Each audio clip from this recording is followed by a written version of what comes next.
ಪಶ್ಚಿಮ ಬಂಗಾಳದ ಹೌರಾದ ಬಲ್ಲಿಯ ಇವಿಎಂನಲ್ಲಿ ತಾಂತ್ರಿಕ ದೋಷ. ಮತಗಟ್ಟೆಗಳ ಮುಂದೆ ತೃಣಮೂಲ ಕಾಂಗ್ರೆಸ್ನಿಂದ ಗಲಾಟೆಗೆ ಯತ್ನ. ಈ ವೇಳೆ ಕಾರ್ಯಕರ್ತರ ಮೇಲೆ ಸಿಆರ್ಪಿಎಫ್ ಸಿಬ್ಬಂದಿಯಿಂದ ಲಾಠಿ ಚಾರ್ಜ್.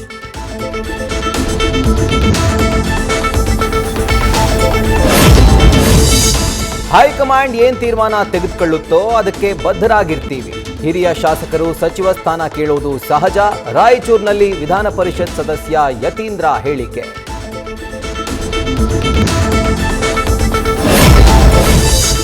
ಅಣ್ಣ ತಮ್ಮಂದಿರ ಪಿತ್ರಾರ್ಜಿತ ಆಸ್ತಿ ಜಗಳಕ್ಕೆ 12 ವರ್ಷದ ಬಾಲಕ ಬಲಿ. ಮೈದುನಿಂದ ಅತ್ತಿಗೆಗೆ ಚಾಕು ಇರಿತ, ಅಡ್ಡ ಬಂದ ಪುತ್ರ ಸಾವು.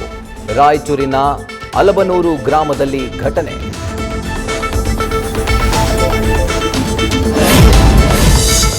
ಚಿಕ್ಕಬಳ್ಳಾಪುರ ಜಿಲ್ಲಾಡಳಿತ ಭವನ ಎದುರು ಕೆಐಎಡಿಬಿ ವಿರೋಧಿಸಿ ಪ್ರತಿಭಟನೆ. ದನ ಕರುಗಳೊಂದಿಗೆ ಡಿಸಿ ಕಚೇರಿಗೆ ಮುತ್ತಿಗೆಗೆ ರೈತರ ಯತ್ನ.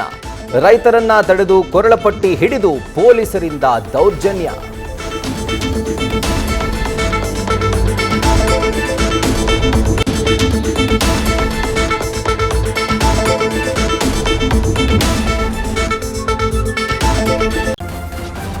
ನ್ಯೂಸ್ ಫಸ್ಟ್ ನಿರ್ಭೀತಿಯಿಂದ ನಿಮ್ಮ ಪರವಾಗಿ.